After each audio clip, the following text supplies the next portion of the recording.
মোমেন কিন্তু সাথে সাথে শিরক। একথা শুনলে আপনাদের মন খারাপ হয়ে যাবে। মোমেন এবং সাথে সাথে শিরক, এটা কি? যে আপনারা গণতন্ত্রের জন্য আন্দোলন করছেন, এটা শিরক। তো আল্লাহ বলেন জররা পরিমাণ অথবা তার চাইতে ছোট বড়, আকাশে পৃথিবীতে যেখানেই হোক, এর চাইতে ছোট বড় সব কিছু আমার কেতাবে লিপিবদ্ধ আছে। যা লিপিবদ্ধ আছে তাই হবে। কিন্তু আমরা পরিশ্রম করি এজন্য যে কি লিপিবদ্ধ আছে তা তো আমরা জানি না। কাজে আমাদেরকে পরিশ্রমই করতে হবে। পরিশ্রম করে ফেল করলে বুঝবো যে এটা লিপিবদ্ধ নাই, আর যদি পাই তাহলে বলবো যে এটা লিপিবদ্ধ আছে। কিন্তু পরিশ্রম সেটা এটা লাভ করা যাবে না। বর্তমান সমাজে ইসলামটাকে একটা দোয়ার মধ্যে সীমাবদ্ধ করা হয়েছে। এই দোয়া এই পড়লে এই হবে, ওই দোয়া পড়লে এই হবে, এই দোয়া পড়লে ভেস্ট করবে, এই দোয়া হলে দোজক বন্ধ হয়ে যাবে, এই দোয়া সকালে, ওই দোয়া বিকালে, এই দোয়া আসরের পরে, এইটা মাগরিবের পরে, এই দোয়ায় ভাগ করি আপনার জীবনটা দোয়ার মধ্যে তারা সীমাবদ্ধ করে ফেলেছে। এত দোয়ার হিসাব করবেন তো অন্য কাজ কখন করবেন? তো দাউদ আলাইহিস সালামকে আল্লাহ তাআলা একসঙ্গে নবুয়ত এবং বাদশাহী এই দুটো জিনিস দান করছেন। এবং এরপর হতে যত নবী আসে মুহাম্মদ সাল্লাল্লাহু আলাইহি ওয়াসাল্লাম পর্যন্ত সকল নবীরা একসঙ্গে রাজা এবং একসঙ্গে নবী। এটা আল্লাহ একাত্র করছেন, কিন্তু আপনারা এটাকে পৃথক করেন। কেমন?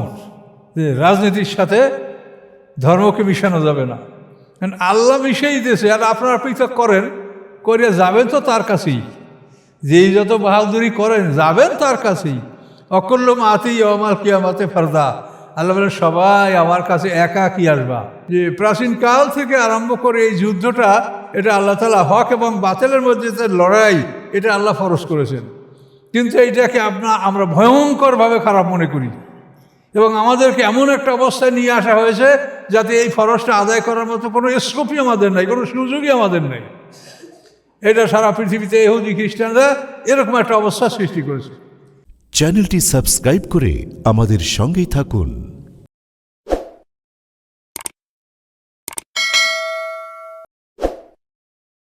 সম্মানিত সুধীমণ্ডলী, আমরা সূরা সাবা, এই সূরার প্রথম থেকে আলোচনা ইনশাআল্লাহ শুরু করব।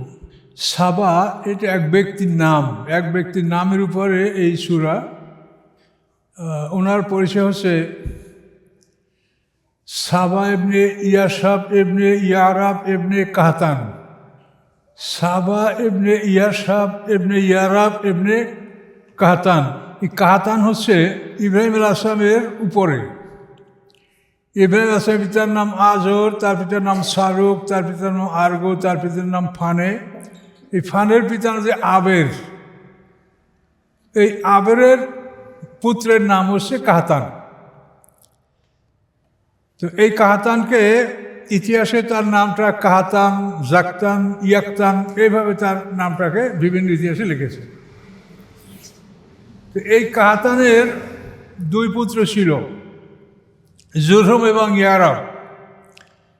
জুরহুম এবং ইয়ারাব, এই জুরহুম বংশ যে ইসমাইল আসলাম যে বংশে বিয়া করেছিলেন, মা হাজেরা জমজম কূপের কিনারায় যখন বসাছিলেন, তখন যে সম্প্রদায়টা ওখানে অবস্থান করছিল ইয়ামানের, তারা হলো জুরহুম।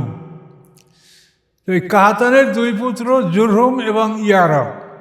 এই জুরহুম বংশ তো ইয়ামানে প্রতিষ্ঠিত হয়েছে, আর ইয়ারাব বংশ হলো আরব, এই আরব জাতি।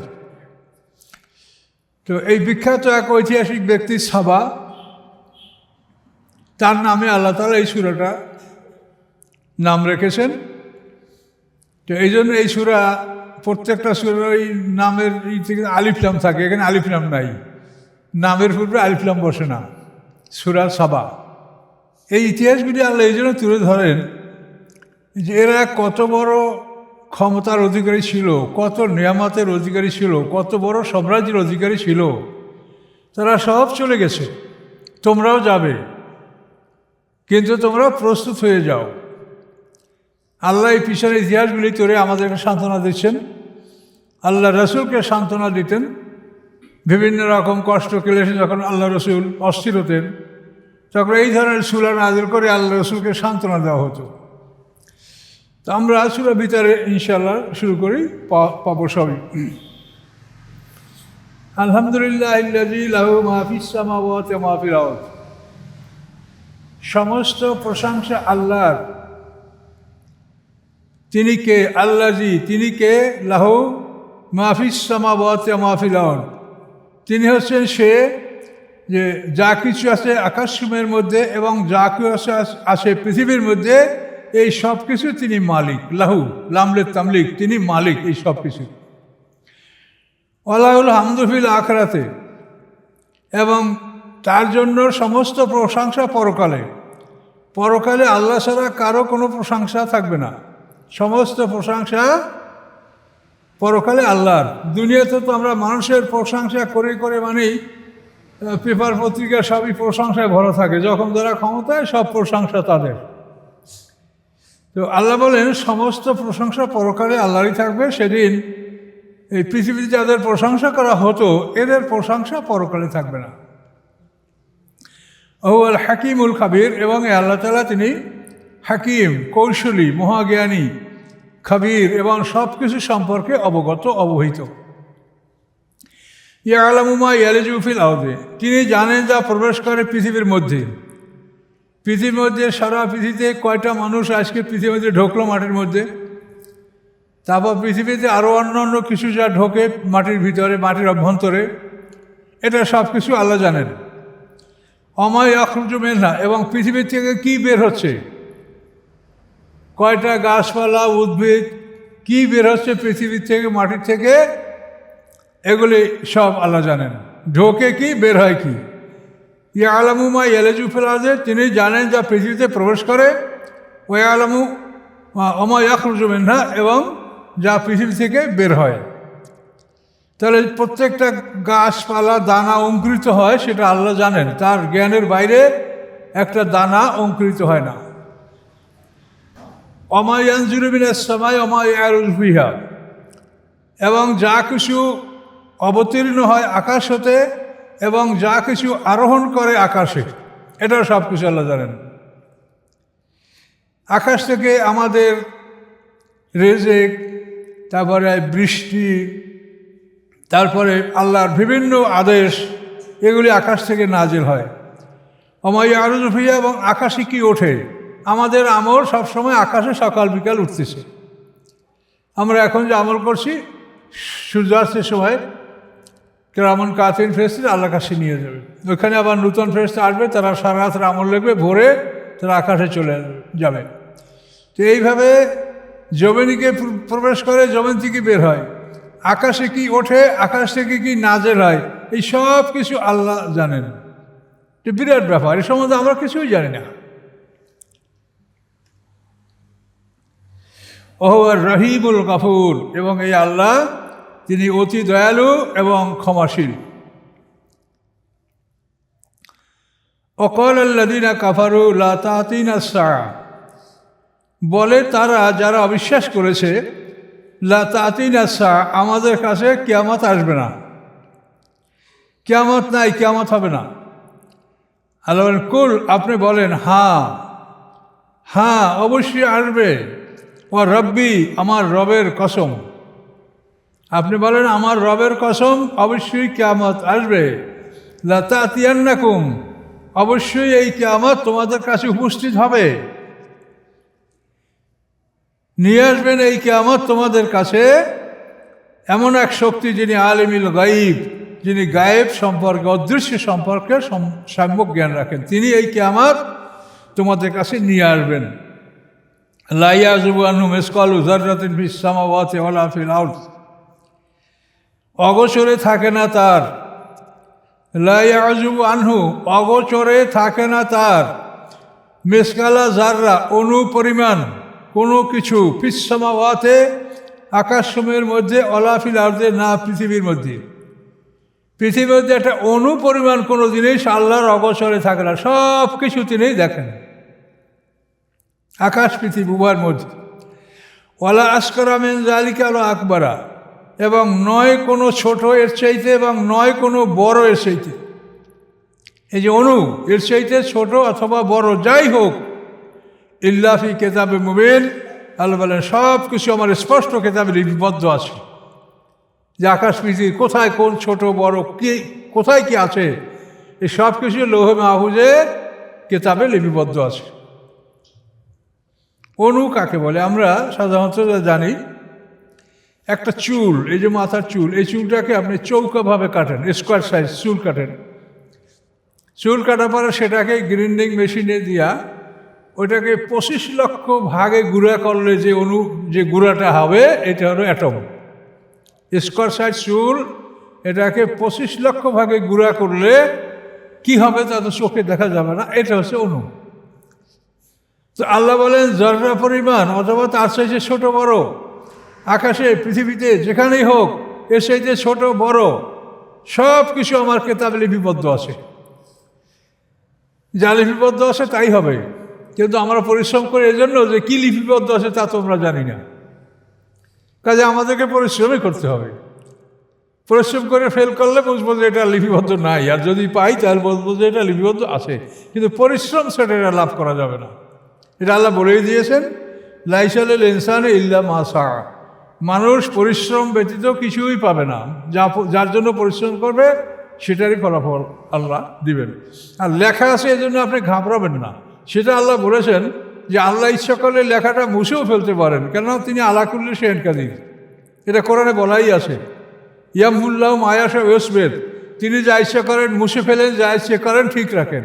ওয়াইন্দা উমুল কিতাব, কেতাবের মূল কপি, মানে মা অরিজিনাল কপি, সমস্ত কেতাবের অরিজিনাল কপি আল্লাহর কাছে। কাজেই তিনি ইচ্ছা করলে এটা মুছেও দিতে পারেন, কাজে আপনার আর ভয়ের কোনো কারণ নেই। আপনারা যদি সঠিক পথে মেহনত করেন তা আপনার খারাপ কিছু থাকলে মুছে দিয়ে ইরেজ করে সেখানে আল্লাহ তাআলা ভালো লিখে দিতে পারবেন, এটা বলাই আছে কোরআনে। কাজে আপনার দুশ্চিন্তার কোনো কারণ নেই যে কি লেখা আছে তাহলে ওইটি আমি পাবো না। আপনি মেহনত যেটার জন্য করবেন আপনি সেটা পাবেন, কি লেখা আছে সেটা না, মেহনত।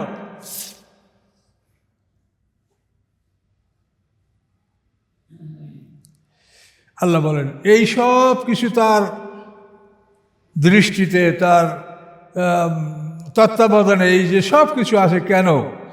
লিয়াজিয়াল্লাযিনা আমানু ওয়া আমিলুস সালিহাত, যে তিনি পুরস্কার দেবেন মোমেনদেরকে এবং যারা ভালো কাজ করে তাদেরকে তিনি পুরস্কার দেবেন। এই পুরস্কার দেওয়ার ক্ষেত্রে যদি একটা কিছু অনুপস্থিত থাকে তাহলে সেটার পুরস্কার তো দেওয়া যাবে না। কাজে এই জন্য আল্লাহর কাছে কোনো কিছু অনুপস্থিত নাই, প্রত্যেকটা বিষয়েরই তিনি পুরস্কার দান করবেন। শর্ত হলো ঈমান এবং আমলে সালেহ, দুইটা শর্ত। ঈমান এবং আমলে সালেহ যাদের আছে তাদেরকে আল্লাহ তাআলা এই পুরস্কার দান করবেন, তাতে অনুপরিমাণ কোনো জিনিসও বাদ যাবে না যে এইটার পুরস্কার আপনাকে দেওয়া হয়নি। তো যারা ঈমান এবং আমলে সালেহ করবে উলাইকা লাহুম মাগফিরাত, তাদের জন্য ক্ষমা, রিজকুন কারীম এবং সম্মানিত জীবিকা। যারা ঈমান এবং আমলে সালেহ করবে তাদের জন্য ক্ষমা পৃথিবীতে এবং সম্মানিত জীবিকা দুনিয়া এবং আখিরাতে, এটা আল্লাহ তাআলা ঘোষণা করেছেন। তো ঈমান এবং আমলে সালেহ এই দুটার জন্যই আল্লাহ জান্নাত, পুরস্কার সব কিছু ঘোষণা করেছেন। কিন্তু বর্তমান সমাজে ইসলামটাকে একটা দোয়ার মধ্যে সীমাবদ্ধ করা হয়েছে। এই দোয়া এই পড়লে এই হবে, ওই দোয়া পড়লে এই হবে, এই দোয়া পড়লে ভেস্ট করবে, এই দোয়া হলে দোজখ বন্ধ হয়ে যাবে, এই দোয়া সকালে, ওই দোয়া বিকালে, এই দোয়া আসরের পরে, এইটা মাগরিবের পরে, এই দোয়ায় ভাগ করে আপনার জীবনটা দোয়ার মধ্যে তারা সীমাবদ্ধ করে ফেলেছে। এত দোয়ার হিসাব করবেন তো অন্য কাজ কখন করবেন? কাজে হিসাব রাখার আপনার কোনো প্রয়োজন নাই। আপনার কাঁধে বসা আছে, তারা হিসাবে ভুল করবে না। আপনি পড়তে থাকেন, যেখানে যে অবস্থায় থাকেন আপনি চালান, ওই কিরামান কাতিবিন এটা লেখার জন্য বসে আছে। কিন্তু আপনারা তো গোনা বাছার কোনো দরকার নেই। আর আমল কখনো গুণে নেওয়া হবে না, আমল ওজন করে নেওয়া হবে। কথা বলতে পারছেন? 1000 পুঁটি মাছ আর একটা কাতল মাছ, তাহলে ওজন কোনটার বেশি হবে? তাহলে আল্লাহ আপনার আমলকে ওজন করে নেবেন। ওয়াল ওয়াজনু ইয়াওমাইযিনিল হক, সেদিন প্রকৃত সত্য ন্যায়সঙ্গতভাবে ওজন স্থাপন করা হবে। কাজে আপনি অত গোনাবাসা করতে দেন না, যা কোরআনে বলছে তাই করেন, ঈমান এবং আমলে সালেহ। এবং এইটা করার জন্য আপনার কোনো নিষেধ নাই, সব সময় আপনি করতে পারবেন। সকাল বিকাল সন্ধ্যা এইটা ভাগ করবেন, ওইটা ভাগ করবেন, এগুলো কিছু প্রয়োজন আপনার নেই। আপনি করেন, কি করা লাগবে সেটা আল্লাহ বুঝবে। ফেরেশতারা আল্লাহর কাছে নেবে, সাবমিট করবে, আল্লাহ দেখবে, দেখার পরে তিনি যা মঞ্জুর করবেন তাই হবে।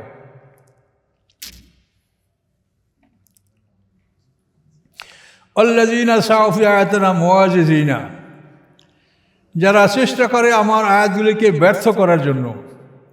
এখন এই চেষ্টাকে বর্তমানে আমরাও করি নাকি, তাও ভাবিয়ে দেখতে হবে। আল্লাহর আয়াতগুলিকে ব্যর্থ করার জন্য যারা চেষ্টা করে, উলাইকা লাহুম আযাবুম মির রিজসিন আলীম, তাদের জন্য রয়েছে শাস্তি অপমানজনক, বেদনাদায়ক। আল্লাহর আয়াতগুলিকে ব্যর্থ করার জন্য অতি কৌশলে আমাদের ইসলামের শত্রুরা এটা করছে, এবং আমাদের আলেমদেরকেও, এক শ্রেণীর আলেমদেরকেও তারা এই কাজে ব্যবহার করছে। তারা কোরআনকে অপারগ করতে চায়, ব্যর্থ করতে চায়। কাজে এই জন্য সতর্ক থাকতে হবে। কোরআনের ব্যাপারে এখন তো এটা স্পষ্টই দেখা যাচ্ছে যে মানুষ আলেম ওলামা হওয়ার পরেও ডাইরেক্ট কোরআনের বিপক্ষে কথা বলছে। কি আশ্চর্য ব্যাপার! তাহলে এই যে কথা আল্লাহ কোরআনে বলছেন যে আমার আয়াতগুলিকে ব্যর্থ করার জন্য যারা চেষ্টা করে তাদের জন্য শাস্তি অপমানজনক এবং বেদনাদায়ক। কোনো অস্পষ্টতা আছে? পরিষ্কার কথা, এর কোনো ব্যাখ্যার দরকার নেই। তাহলে আল্লাহর আয়াতকে ব্যর্থ করার কেউ চেষ্টা যেন না করেন। যদি করেন তাহলে ভাগ্য খারাপ, রোজা নামাজে কিচ্ছু হবে না। এগুলি হলো আপনার মূল আকীদা এবং মূল ঈমান। ঈমান না থাকলে আমলে কিচ্ছু হবে না। আগে ঈমান ঠিক, তারপর আপনার আমলের হিসাব। ওয়ারাল্লাযিনা উতুল ইলমা, দেখে তারা যাদেরকে জ্ঞান দেওয়া হয়েছে, আহলে কিতাব। কি দেখে তারা? আল্লাযী উনজিলা ইলাইকা মির রাব্বিকা হুয়াল হক, যা আপনার রবের পক্ষ থেকে আপনার প্রতি নাজেল হয়েছে এগুলি সত্য। এটা আহলে কিতাবরা দেখে। পূর্বের আহলে কিতাব যারা আসমানি কিতাব তাওরাত ইনজিল যারা লাভ করেছে তারা এটা দেখে এবং বলে যে আপনার প্রতি যে অবতীর্ণ হয়েছে সত্য।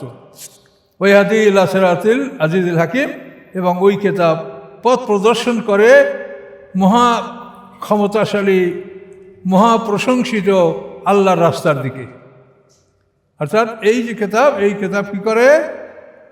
সিরাতুল আজিজুল হামিদ, পরাক্রমশালী আল্লাহ, প্রশংসিত আল্লাহ, তার পথের দিকে এই কিতাব পথ প্রদর্শন করে, এই আল কোরআন।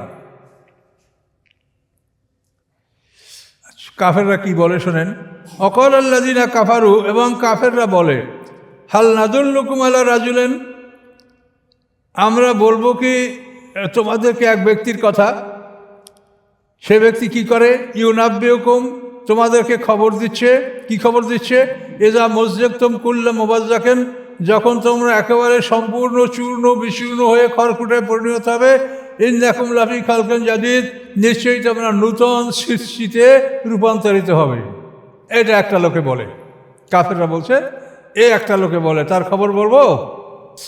কাফেররা আরও বলে আফতারা আলাল্লাহ কাযিবান, এই লোকটা আল্লাহর উপরে মিথ্যা রচনা করেছে। নাউজুবিল্লাহ। ওরা বলে যে এই লোক অর্থাৎ মুহাম্মদ সাল্লাল্লাহু আল্লাহর উপরে মিথ্যা রচনা করেছে। আম্বি জান্নাতুন, অথবা তার কাছে কি জিন আছে, ভূত, পাগল। আল্লাহ বলেন বালিল্লাযিনা কাফারু লা ইউমিনুনা বিল আখিরা, বরং কাফেররা পরকালে বিশ্বাস করে না। ওয়াফিল আযাবে, এবং তারা শাস্তির মধ্যে থাকবে। ওয়াদ-দালালিল বাঈদ, এবং দূর দূরান্ত ভুল পথে তারা রয়েছে। যারা ঈমান আনে না পরকালের পরে, তারাই শাস্তির মধ্যে এবং দূর দূরান্ত ভ্রান্ত পথে তারা অবস্থান করছে। কাজে শাস্তি যখন হবে, শাস্তির কথা শুনলে তো আমাদেরই কলিজা কাঁপে ওঠে। আফালাম ইয়ারাউ ইলা মা বাইনা আইদিহিম ওয়া খালফাহুম মিনাস সামাই ওয়াল আরদ, তারা কি দেখে না উহার প্রতি, ইলা মানে প্রতি, উহার প্রতি, মা বাইনা আইদিহিম ওয়া মা খালফাহুম, যা তাদের সামনে এবং তাদের পিছনে আছে। কি আছে সামনে পিছনে? মিনাস সামাই ওয়াল আরদ, আকাশ এবং পৃথিবী। আপনি সামনে তাকান আকাশ দেখবেন, পিছনে তাকান আকাশ দেখবেন, সামনে তাকান পৃথিবী দেখবেন, পিছনে তাকান পৃথিবী দেখবেন। এই জন্য আল্লাহ বলেন তারা কি দেখে না উহার প্রতি, যা তাদের সামনে আছে এবং পিছনে আছে। কি? মিনাস সামাই ওয়াল আরদ, আকাশ পৃথিবী। তো এর নাশা, আমি যদি ইচ্ছা করি নাকসে বেহমুল আর্দা, তাদের সহ আমি পৃথিবীকে ধসিয়ে দিতে পারি। তাদের সহ আমি পৃথিবীকে ধসিয়ে দিতে পারি, যেমন কারুন এবং তার সাথীদেরকে ধসিয়ে দেওয়া হয়েছিল। নুসকিত আলাইহিম কিতাবাম মিনাস সামা, অথবা আমি ফেলে দিতে পারি তাদের উপরে টুকরা আকাশের টুকরা ফেলে দিয়ে আমি তাদেরকে ধ্বংস করতে পারি আমি ইচ্ছা করলে।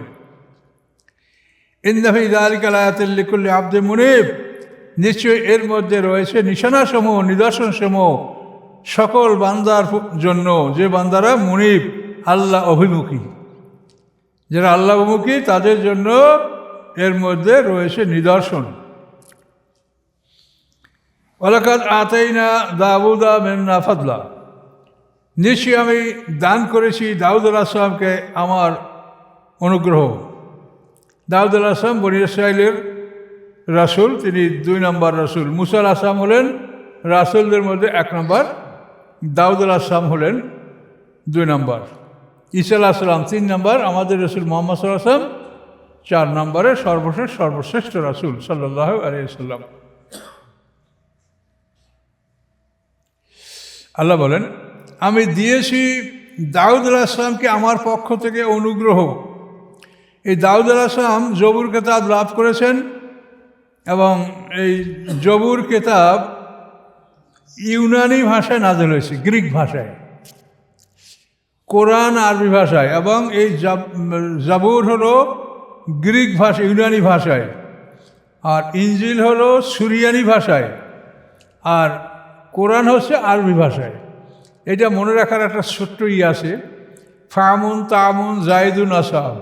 ফামুন, ফা আইন মিম, ফোরকান আরবি ভাষায় মুহাম্মদ সাল্লাল্লাহু আলাইহি ওয়াসাল্লাম পড়ে। তামুন, তা আইন মিম, তাওরাত ইব্রানি ভাষায় মুসা আলাইহিস সালাম পড়ে। জাইদুন, জবুর ইউনানি ভাষায় ঈসা আলাইহিস সালাম পড়ে। না, হ্যাঁ, জাইদুন, জাইয়াদাল, জবুর, ফামুন তামুন জাইদুন আসা। জাইদুন মানে ফামুন, ফোরকান আরবি ভাষায় মুহাম্মদ সাল্লাল্লাহু আলাইহি ওয়াসাল্লাম পড়ে। তামুন, তাওরাত ইব্রানি ভাষায় মুসা আলাইহিস সালাম পড়ে। জাইদুন মানে জবুর সুরিয়ানি, জবুর ইউনানি ভাষায়, গ্রিক ভাষায় দাউদ আলাইহিস সালাম পড়ে। জবুর গ্রিক ভাষা, ইউনানি ভাষায়, ইউনানি ওই জাইদুন, ইয়া মানে ইউনানি, গ্রিক ভাষা, গ্রিক ভাষায় দাউদ আলাইহিস সালাম পড়ে। আর আসা ইনজিল সুরিয়ানি ভাষায় ঈসা আলাইহিস সালাম পড়ে। আলেফ সিন আইন, ইনজিল সুরিয়ানি ভাষায় ঈসা আলাইহিস সালাম পড়ে। তো ফামুন তামুন জাইদুন আসা। তো এভাবে আল্লাহ তাআলা মানে 4টে আসমানি কিতাব 4 ভাষায় নাযিল করছেন, যাতে পৃথিবীর কোনো মানুষের কোনো আপত্তি না থাকে। সবাইকে যদি এক আরবি ভাষায় নাযিল করা হতো, তা বলতে আমাদের তো মাতৃভাষায় আল্লাহ কোরআন নাযিল করে না, এরকম বলতে পারতো। তো আল্লাহ তাআলা পৃথিবীতে যখন নাযিল করছেন, তখন পৃথিবীতে যে ভাষাটা সবচাইতে বেশি বিস্তারিত ছিল, সবচাইতে বেশি সমাজে প্রতিষ্ঠিত ছিল, সেই ভাষাই আল্লাহ তাআলা তখন পৃথিবীতে আসমানি কিতাব নাযিল করেছেন। তো দাউদ আলাইহিস সালামকে আল্লাহ বললেন যে আমি তার প্রতি অনুগ্রহ দান করেছি। অনুগ্রহ হচ্ছে আসমানি কিতাব জবুর। এবং আল্লাহ বলেন, আমি বলেছি ইয়া জেবাল, ও হে পাহাড়, আববি মাহু, তুমি তার সাথে আমার পবিত্রতা ঘোষণা করো, আমার জিকির করো। আল্লাহ বলেছেন পাহাড়কে, যে পাহাড় তুমি দাউদ আলাইহিস সালামের সাথে জিকির করো। ওয়াত্তাইরা, এবং পাখিদেরকেও আল্লাহ বলেছেন দাউদ আলাইহিস সালাম জিকির করতে শুরু করলে পাখিরা সব আসিয়া চতুর্দিক থেকে বসে ভরে যেত এবং আল্লাহর জিকির করতো। কি এক আশ্চর্য ব্যাপার দেখেন, পাহাড়ের কঙ্কুরগুলি দাউদ আলাইহিস সালামের সাথে আল্লাহর জিকির করতো। এটা ডাইরেক্ট কোরআনে পাচ্ছেন আপনি, এখানে দুর্বলতার কিছু নেই। এগুলি হলো তার দুনিয়ার নিয়ামত। আরও কি নিয়ামত? ও আলান্না আলাল হাদিদ, আল্লাহ বলেন আমি তার জন্য লোহাকে নরম করে দিয়েছি। লোহা গলানো কত তাপ লাগে সেটা তো আপনারা জানেন, বিজ্ঞানীরা। তো আল্লাহ বলেন এই লোহাকে আমি তার জন্য নরম করে দিই, কাদার মতো নরম, সে যা ইচ্ছে তাই করতে পারবে। এই নরম করে দিয়ে আমি কি করছি, আল্লাহ বলেন আনেমাল সাবেগাত, যে আপনি নির্মাণ করুন পুরাপুরিভাবে বড় বড় করে লৌহবর্ম। ওয়াল্লামনাহু সুনায়াতা লাবুসাল্লাকুম, আমি শিখিয়েছি তাকে লৌহবর্ম নির্মাণ করা। লেতুহসনাকুম বাসিকুম মেম বাসিকুম, যাতে এই লৌহবর্মগুলি তোমাদেরকে যুদ্ধের মাঠে তোমাদেরকে রক্ষা করতে পারে। এই দাউদ আলাইহিস সালামকে আল্লাহ তাআলা লৌহবর্ম নির্মাণ এটা শিক্ষা দিয়েছেন এবং বলেছেন আনাইমাল সাবেগাতেন, বড় বড় করে তৈরি করবেন যেন পা ঢেকে যায়। এই যে আমরা যে লেবাসুর জিনাত, এটা সৌন্দর্যের পোশাক, এটা কিন্তু হাঁটু এবং গিরা এর মাঝখানে থাকা এটা ভালো। অবশ্য আমরা টাকনু গিরা পর্যন্ত নিচে পরি, তো এটা জায়েজ, কিন্তু টাকনু গিরার নিচে যদি পরা হয় তো সে যদি অহংকার বশত পরা হয় তো বড় পাপ হবে। আর অহংকার ছাড়া এমনি মানে হয়তো জামাটা কাটার ব্যাপারে লম্বা হয়ে গেছে বা ওভাবে বানানো হয়ে গেছে, বা সে নিজে সতর্ক থাকে যে কোনো রকম ময়লা আবর্জনা না লাগে, সে আপনি ব্যবহার করতে পারেন। কিন্তু অহংকার বশত কেউ যদি ওই রকম পারগিরের নিচে কাপড় পরে, তা সেটার জন্য শাস্তির কথা বলা হয়েছে। তো আল্লাহ বললেন আনাইমাল সাবেকাতেন, এগুলি আপনি বড় বড় করে মানে পুরোপুরিভাবে তৈরি করেন, যাতে পা ঢেকে যায়, পায়ে যাতে তীর তলোয়ারের আঘাত পায়েও না লাগে জন্য। অকাদ্যের বিশ্বাস, এবং বুননের ক্ষেত্রে আপনি সমতা রক্ষা করেন। বুননের ক্ষেত্রে যেন ছোট বড় না হয়, করাগুলি যেন যথা নিয়মে সুন্দর করে বুননো হয়। কদ্দের ফিসাদ, এবং বুননের ক্ষেত্রে আপনি সমতা বজায় রাখুন। ওয়ামালু সালেহা, ভালো কাজ করো তোমরা। ইন্নী বিমা তা'মালুনা বাসীর, নিশ্চয়ই আমি তোমরা যা করছো, আল্লাহ বলেন, এগুলি সম্পর্কে আমি দর্শক। এই দাউদ আলাইহিস সালামের লৌহপর্ব নির্মাণের পিছনে কোরআনের তাফসীরে বলা আছে, দাউদ আলাইহিস সালাম বিশাল সাম্রাজ্যের মালিক ছিলেন, এবং তিনি প্রথম পয়গম্বর যে একই সঙ্গে যাকে নবুয়ত এবং বাদশাহী দুইটা জিনিস দান করা হয়েছে। এর আগে নবুয়ত এবং বাদশাহী একজনকে দেওয়া হতো না। যেমন মূসা আলাইহিস সালাম নবী ছিলেন, তার জন্য সেনাপতি ছিলেন তার ভাই হারুন আলাইহিস সালাম। তারপরে যে দেখেন জালুত বাদশার বিরুদ্ধে যখন যুদ্ধ হয়েছে, কতলা দাউদ ও জালুতা, তখন কিন্তু ইন্নাল্লাহ কাদ বাআসা লাকুম তালুতা মালেকান, তখন রাজা ছিল তালুত এবং পয়গম্বর ছিল শামুবিল আলাইহিস সালাম।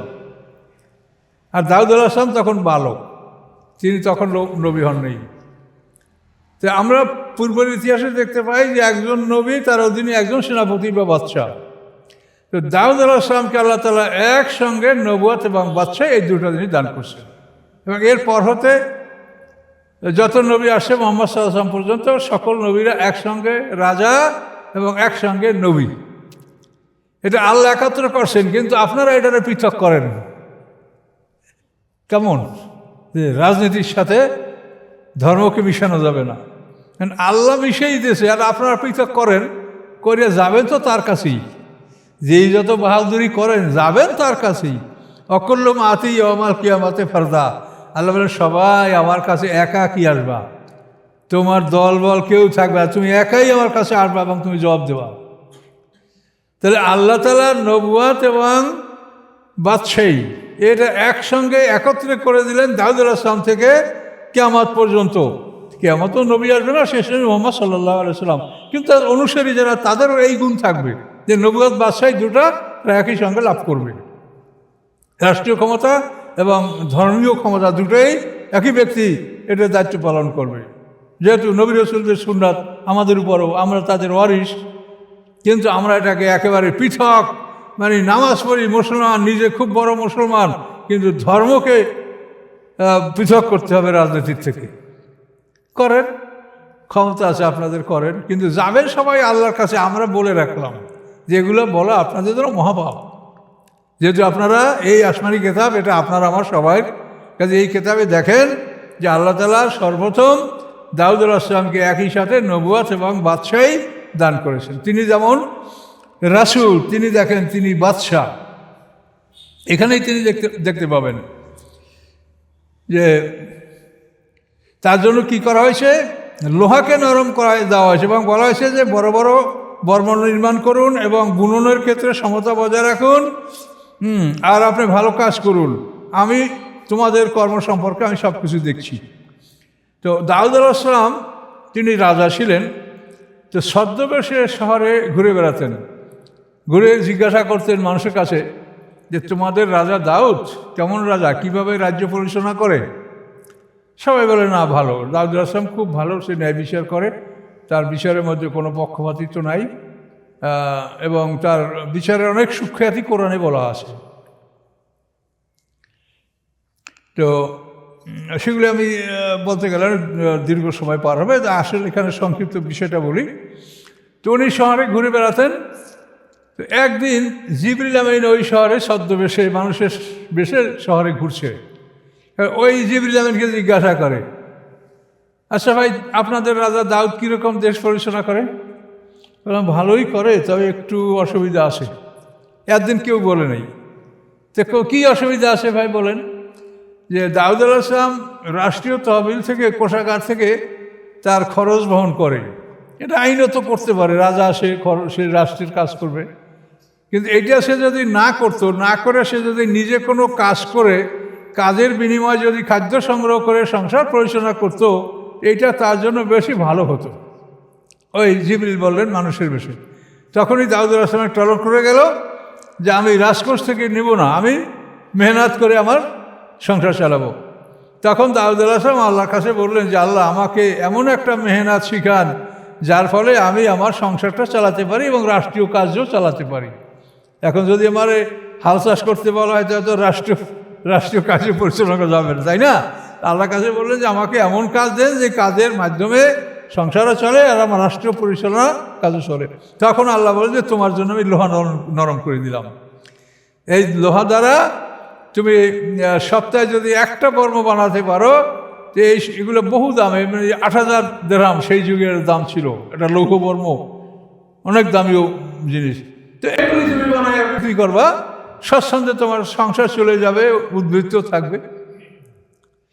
আগের যুগে তো এইরকম দাম ছিল না, খাদ্য খুবই সস্তা ছিল, তা তো জানেন। তো এভাবে দাউদ আলাইহিস সালামকে আল্লাহ তাআলা এই কাজ শিখিয়ে দিলেন। এই জন্য দাউদ আলাইহিস সালাম এই লৌহ বর্ম নির্মাণ করলেন। এখান থেকে কোরআনের কথা থেকে অনেক কিছু শেখার আছে। দাউদ আলাইহিস সালাম একজন নবী, পয়গম্বর, রাসূল, তাই না? তো তিনি আছেন কাজ। তা আল্লাহ বলতে পারতেন যে আপনি একটা জায়নামাজ, তসবিহ, টুপির দোকান দেন, মেসওয়াক, জায়নামাজ, তসবিহ, টুপি, মেসওয়াক, এর একটা দোকান দেন। এটা তো আল্লাহ বলতে পারতেন দাউদ আলাইহিস সালামকে, কিন্তু তা বলেছেন আল্লাহ কি বলছেন? লোহার পোশাক বানাও। তাহলে এই যে লোহার পোশাক অর্থাৎ যুদ্ধ, এই যুদ্ধের জন্য যে আল্লাহ তাআলা এই আদেশ দিয়েছেন, যাতে এটা বোঝা যায় যে প্রাচীনকাল থেকে আরম্ভ করে এই যুদ্ধটা, এটা আল্লাহ তাআলা হক এবং বাতিলের মধ্যে যে লড়াই, এটা আল্লাহ ফরজ করেছেন। কিন্তু এইটাকে আমরা ভয়ঙ্করভাবে খারাপ মনে করি এবং আমাদেরকে এমন একটা অবস্থায় নিয়ে আসা হয়েছে যাতে এই ফরজটা আদায় করার মতো কোনো স্কোপই আমাদের নাই, কোনো সুযোগই আমাদের নেই। এটা সারা পৃথিবীতে ইহুদি খ্রিস্টানরা এরকম একটা অবস্থা সৃষ্টি করেছে। এই যুদ্ধ বন্ধ হওয়ার কারণে দাসপ্রথাটা বন্ধ হয়ে গেছে। দাসপ্রথা বন্ধ হওয়ার জন্য তো যুদ্ধ হইলে মুসলমানদের হাতে কাফের মুশরিক বন্দী হবে এবং তাদেরকে দাসদাসীতে পরিণত করার বিধান আছে। 4টা বিধান আছে। বন্দীদের হুকুম 4টা। তাতে হত্যা করা যায়, দাসদাসীতে পরিণত করা যায়, টাকার বিনিময়ে মুক্ত করা যায়, সাধারণ ক্ষমা করা যায়। তো এইভাবে পৃথিবীটাকে ওরা এমন একটা পজিশনে নিয়ে আসে যাতে আমরা ইসলামের অনেকগুলি কাজ আমরা কোনোভাবে করতে পারছি না। আচ্ছা, ওরা করবে, কিন্তু আমরা যারা মুসলমান দাবি করি, আমাদের শতকরা 80 জন লোক ওদের এই পক্ষে। এই দুঃখটা কোথায় রাখবো আমরা বলেন? যারা আমরা মুসলমান নিজেদের মনে করি, তাদের শতকরা 80% লোক ইহুদি খ্রিস্টান যেটা চায় ওটার পক্ষে আমরা। এর জন্য আমাদের খুবই খারাপ অবস্থা হবে। অবস্থা কি হবে? সূরা ইউসুফ থেকে শোনেন। সূরা ইউসুফে আল্লাহ বলছেন, ওমা ইউমিনু আকসারুহুম বিল্লাহি। সূরা ইউসুফের যে আপনার আল-ওয়াদার 1 নম্বর বইতে আছে যে পৃথিবীর অধিকাংশ মানুষ ওয়ালাউ হারাসতা বিল মুমিনিন, ওমা আকসারুন নাসি ওয়ালাউ হারাসতা বিল মুমিনিন। সূরা ইউসুফের মধ্যে আল্লাহ তাআলা বলছেন যে রাসূল, আপনি যতই কামনা করেন পৃথিবীর অধিকাংশ মানুষ মুমিন হবে না। ওমা আকসারুন নাসি ওয়ালাউ হারাসতা বিল মুমিন হবে না। এরপর আবার সামনে 6 নম্বর 106তে, এটা 3 বোঝায়, 103 এটা 6, 106 নম্বরে বলেন যে ওমা ইউমিনু আকসারুহুম বিল্লাহি ইল্লা হুম মুশরিকুন, যে তারা ঈমান আনে সাথে সাথে তারা শিরক করে। তাহলে অধিকাংশ মুমিন হবে না, এটা গেল 1। 2 নম্বর, যারা মুমিন হবে তারা আবার সাথে সাথে শিরক করে। এই সাথে সাথে শিরক, মুমিন কিন্তু সাথে সাথে শিরক, একথা শুনলে আপনাদের মন খারাপ হয়ে যাবে। মুমিন এবং সাথে সাথে শিরক, এটা কি? যে আপনারা গণতন্ত্রের জন্য আন্দোলন করছেন, এটা শিরক। তার কারণ গণতন্ত্র মানুষের আইন, মানে মানুষ। তন্ত্র মানে আইন, গণতন্ত্র হলো মানুষের আইন। এই গণতন্ত্রের আবিষ্কার হলো Abraham Lincoln. Government of the people, for the people, by the people, majority must be granted, এগুলো সব আব্রাহাম লিঙ্কনের কথা, এই গণতন্ত্র। এখন আমরা মুসলমান হওয়ার পরেও গণতন্ত্র প্রতিষ্ঠা করার জন্য আমরা সংগ্রাম করে যাচ্ছি। তাহলে আপনি আল্লাহ যে বিধান দিয়েছে সেই বিধান প্রতিষ্ঠা না করে আপনি আব্রাহাম লিঙ্কনের গণতন্ত্র প্রতিষ্ঠা করছেন। মাথায় টুপি, মুখে দাড়ি, নামাজ রোজা সবই আপনার আছে, কিন্তু আপনি মুশরিক। এর কোনো জবাব আছে আপনার কাছে? এগুলা শুনে রাখেন। আমরা তো কথা শুনতে বললাম, দেখেন আমাদেরকে কীভাবে তাড়াচ্ছে মৌলভী সাহেবরা, কোনোখানে দাঁড়াইতেই দেয় না। আমরা বলছি যে ওইভাবে তারা খাবো আর আল্লাহর কথা বলতে থাকবো, বলতে বলতে কবরে চলে যাবো, আর কি। এটার মধ্যে কোনো অস্পষ্টতা আছে? শিরক মানে কি? আল্লাহ আইন দেবে কে? ইনেল হুকমু ইল্লা লিল্লাহ। আল্লাহ ছাড়া কোনো আদেশের অধিকার কারো আছে? ওয়ালা ইউশরিকু বি হুকমিহি আহাদা। তার আদেশে তিনি কাউকে অংশীদার রাখেন না। তো এখন আপনারা নামাজ, রোজা, হজ, যাকাত সবই করলেন, কিন্তু আইনের ক্ষেত্রে আব্রাহাম লিঙ্কনকে আল্লাহর সাথে মিলালেন। আল্লাহর আইনে ওগুলো করলেন আর এগুলো আব্রাহাম লিঙ্কনের আইনে। সেটা শিরক হইল কিনা বলেন? যে এই যে আল্লাহ যে কোরআনে বলেছেন ওমায়ুমিনু আকসারুহুম বিল্লাহি ওয়াহুম মুশরিকুন, যে তাদের অধিকাংশ আল্লাহর প্রতি ঈমান আনে কিন্তু সাথে সাথে তারা মুশরিকও বটে। কি করবেন দেখেন, কোনো অস্পষ্টতা নাই, এখন পরিষ্কার কথা আল্লাহ কোরআনে বলে দিয়েছেন। এগুলি বোঝার জন্য তো মানুষ কোরআনের কাছে আসতে হবে। আর কোরআনের কাছে যদি আপনি মানুষকে আসতে না দেন, তাহলে কি করে হবে? আমাকে আসার আগে একটা লোকে মোবাইল করছে যে আপনার এই কথা নিয়ে, উনি কলেজের রিটায়ার্ড প্রফেসর, যে রাত্র 1টা পর্যন্ত আলাপ আলোচনা করেছি। তারপরে একটা আয়াত যখন অর্থ বলেছি যে মোহাম্মদ সাল্লাম সম্পর্কে আল্লাহ বলছেন যে মোহাম্মদ সাল্লাম কোনো কথা যদি বানাইয়ে বলে, তাহলে আমি তার ডান হাত ধরে তাকে কাবু করে তার হৃৎপিণ্ডের রগগুলো কেটে দেব। তো এই আয়াতটা কোথায় আছে? উনি আলেমদের সাথে নিয়ে তর্ক বিতর্ক করে, আলেমরা এটা জানে না। অধিকাংশ ক্ষেত্রে যেখানে আমার লোকেরা কথাবার্তা বলে সেখানে বলে এটা কোথায় আছে, মানে ওনারা কোরআনের কোনো খবরই নাই। তবে বলে দিলাম যে সূরা হাক্কা, এই হাক্কার শেষ ভাগে দেখেন 44 নম্বর আয়াত, এই আয়াত কোরআন পাকে সূরা হাক্কার মধ্যে 69 নম্বর সূরা 44 নম্বর আয়াত এটা আছে। তো যাই হোক, সময় শেষ। আপনারা জিনিসটা বুঝলেন কিনা? আল্লাহ যে কথাগুলো বলেছে স্পষ্ট কথা, এই কথায় আমরা এই কোরআন অনুযায়ী যদি আমরা মুক্তি পাবো, আর যদি সাজাটা কোরআন অনুযায়ী হবে, এইটাই আমাদের বিচারের মানদণ্ড। হাসরের ময়দানে কোরআন দ্বারাই বিচার করা হবে, কোরআন দ্বারাই প্রশ্ন করা হবে। কোরআনে যে চাওয়া হয়েছে তা আমরা কী করেছি না করেছি এটাই জানা হবে। তো আমাদের হাতে আর সময় নাই। আমরা দাউদ আলাইহিস সালামের 11 নম্বর সূরাটার আমরা 11 নম্বর আয়াত পর্যন্ত চলে আসছি ইনশাল্লাহ। আবার আল্লাহ যদি মনে কবুল করেন, তা আগামী জুমায় আমরা পর থেকে আবার আলোচনা ইনশাল্লাহ